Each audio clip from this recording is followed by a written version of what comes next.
First, a quick introduction.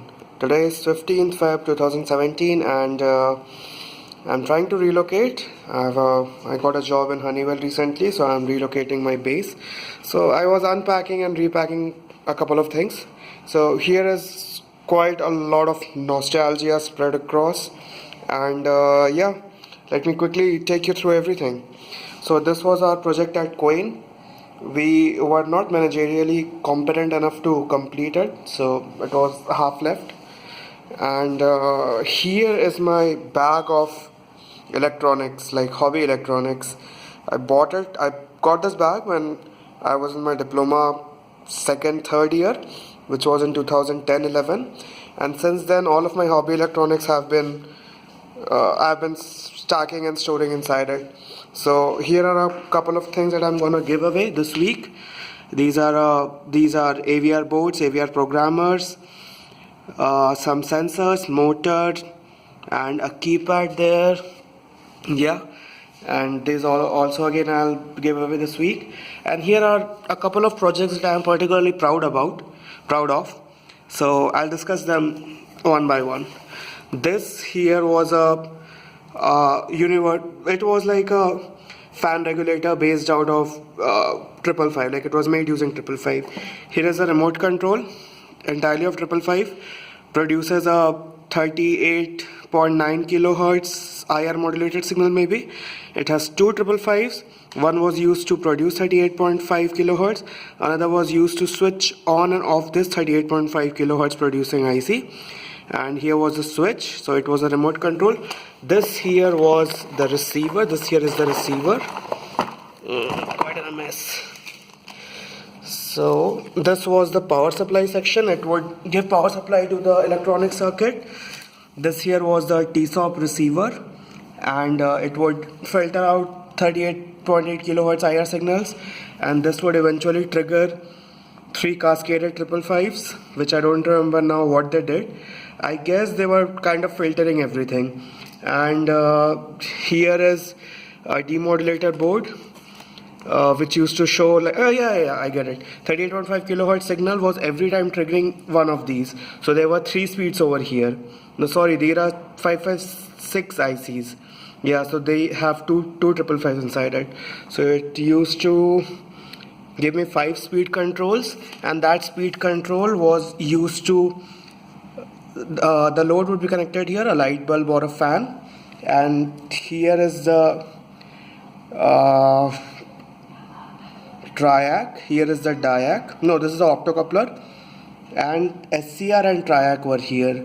They used to switch the load. That's a classic example of a electronic fan regulator, just built out like this.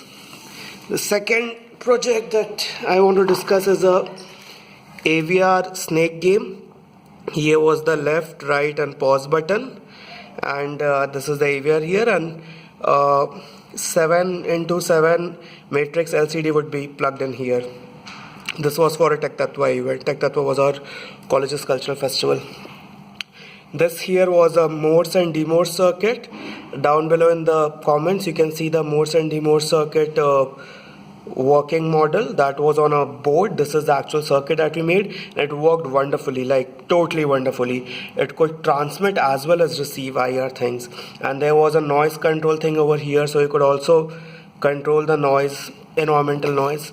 This was another gaming board that we developed for Tech Tattva. You could play snakes, you could play car racing, and maybe a couple of other classic games as well, and it would run on AVR. Here is the vibration motor, which would go on in case the snake ate itself or you dash into something. Here was the joystick to control the direction. Here was again the buttons for different games, because some games required the joystick, whereas some games required the buttons. And here was the beeper, and LCD would plug in here and controller would be connected here. This over here is the project that won us a national level project competition and 1 lakh INR cash prize. So this was a smart bike helmet projects circuit. You could find the smart bike helmet down in the comments as well. Here was the soldering, and I was particularly proud about my soldering skills. I still am. Like, just check these out. Check this out. So finely done. And all by hand. And here is speed. Yeah, this was a speedometer I made in Godrej. Not a speedometer, tachometer, contactless tachometer. So 8051 over here. Yeah, again this project, the national one, was 8051 controller.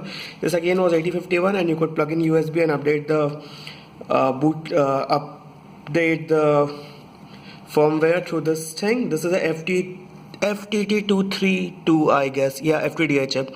So that would provide a virtual USB port, UART to USB.